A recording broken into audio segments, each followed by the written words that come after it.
Bienvenidos al segundo momento de este periodo escolar 2020-2021. Les habla la docente Yadilber Rivero, encargada del área de formación de física de quinto año de la Unidad Educativa Jesús Redentor. A continuación, una explicación del primer objetivo que vamos a estudiar y que trata sobre condensadores y la energía almacenada en ellos. Vean este capacitor. Vean qué sucede si lo conecto a este foco. Sí, nada sucedió porque el capacitor no está cargado. Pero si lo conectamos primero a una batería para que se cargue el capacitor y después lo conectamos al foco, el foco se va a encender. La razón de que esto ocurra es porque cuando está cargado un capacitor, no solo almacena carga, sino que también almacena energía. Cuando conectamos el capacitor a la batería, las cargas se separan.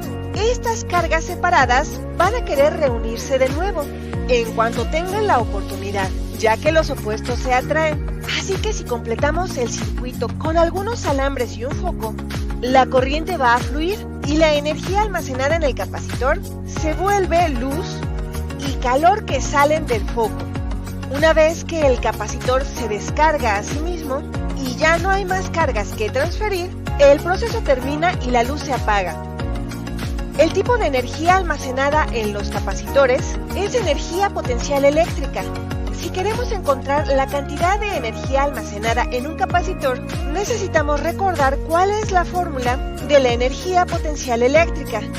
Si una carga Q se mueve a través de un voltaje V, el cambio en la energía potencial eléctrica de esa carga es Q por V. Observando esta fórmula, ¿cuál creen ustedes que será la energía en un capacitor que ha sido cargado hasta una carga Q y un voltaje V? Q por V. Sí, eso es lo que yo también había pensado. Pero resulta que la energía almacenada en el capacitor es 1 medio por Q por V. ¿De dónde viene este 1 medio? ¿Cómo es que la energía no es simplemente Q por V? Bueno, la energía almacenada en un capacitor sería Q por V si durante la descarga todas las cargas cayeran del total del voltaje V, pero durante la descarga no todas las cargas van a caer a través del voltaje total V. De hecho, solo la primer carga que es transferida va a caer a través del total del voltaje V. Todas las cargas que sean transferidas después van a caer a través de cada vez menos voltaje. La razón de esto es que cada vez que una carga es transferida, decrementa la cantidad total de carga almacenada en el capacitor. Y conforme disminuye la carga del capacitor, el voltaje a través del capacitor también va a disminuir. Recuerden que la capacitancia se define como la carga almacenada en el capacitor entre el voltaje a través de ese capacitor. Así que conforme disminuye la carga, el voltaje también disminuye. Conforme más carga es transferida, llegará un punto en el que la carga solo va a tener una caída a través de 3/4 a través del voltaje inicial. Si esperamos un poco más, nos encontramos que la caída de la carga va a ser a través de 1 medio del voltaje original. Si esperamos un poco más, nos encontramos que la carga va a tener una caída de 1/4 del voltaje original. Y la última carga que se transfiere va a caer a casi nada de voltaje porque básicamente no quedará carga en el capacitor. Si sumáramos todas las caídas de energía potencial eléctrica, nos encontraríamos que la caída total de energía en el capacitor es Q, la carga total inicial en el capacitor, multiplicado por la mitad del voltaje original del capacitor. Así que básicamente este 1 medio está aquí porque no toda la carga va a tener una caída a través de todo el voltaje inicial V. En promedio, la caída de la carga a través de solo la mitad del voltaje original. Así que si tomamos la carga almacenada en un capacitor en cualquier momento y la multiplicamos por el voltaje a través del capacitor en ese mismo instante y lo dividimos entre 2, tendremos la energía almacenada en el capacitor en ese instante particular de tiempo. Hay otra forma de esta ecuación que nos puede ser útil. Ya que la capacitancia se define como la carga entre el voltaje, podemos reescribir esto como la carga igual a la capacitancia por el voltaje. si sustituimos capacitancia por voltaje en lugar de la carga, veremos que la energía del capacitor también puede escribirse como un medio por la capacitancia por el voltaje a través del capacitor al cuadrado. Pero ahora tenemos un problema. En una de estas fórmulas la V es al cuadrado y en una de estas fórmulas la V no está al cuadrado. Y yo tenía problemas para recordar cuál era cuál, pero ahora me acuerdo de esta manera. Si usamos la fórmula que tiene a la C, entonces tendremos la V al cuadrado. Y si usamos la fórmula que no tiene la C, pues no tendremos la V al cuadrado. Estas son las dos fórmulas de la energía almacenada en un capacitor, pero debemos tener cuidado ya que el voltaje V en estas fórmulas se refiere al voltaje a través de un capacitor y no es necesariamente el voltaje de la batería que nos indiquen en el problema. Si tenemos este caso sencillo en donde hay un capacitor conectado a una sola batería, entonces en este caso el voltaje a través del capacitor sí será igual al voltaje de la batería.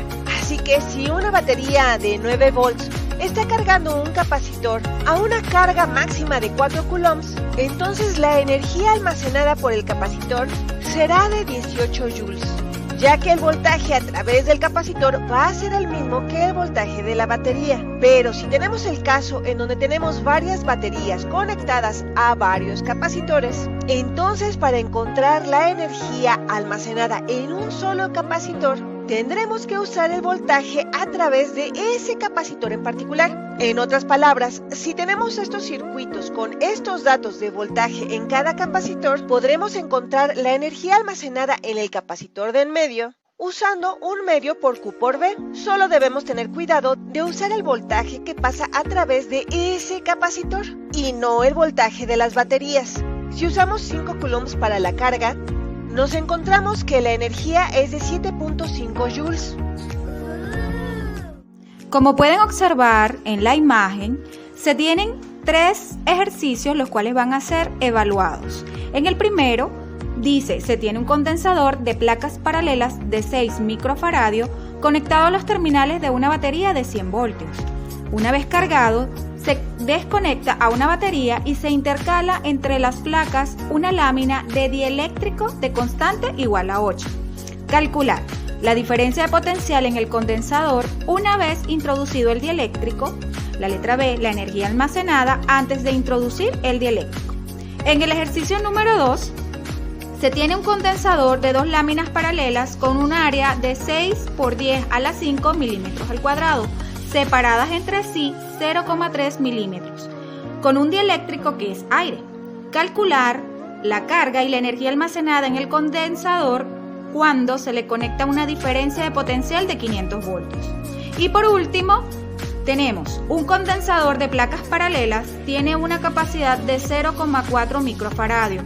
Cuando el espacio entre las placas está lleno de aire, se conecta dicho condensador a una fuente de voltaje de 200 voltios, hasta que se cargue completamente, desconectándose después. Luego se le introduce entre las placas un material de constante dieléctrica igual a 5. Calcular la energía del condensador completamente cargado antes de introducir el dieléctrico y la capacidad del condensador y la energía después de introducir el dieléctrico.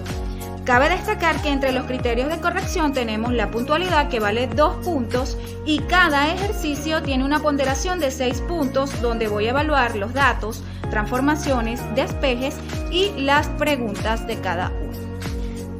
Luego de la explicación, debo recordarles que la técnica para evaluar este objetivo es una producción escrita cuya explicación se encuentra en la guía pedagógica que será pasada a ustedes a través de los distintos medios de redes sociales y la cual van a encontrar en físico dentro de la institución.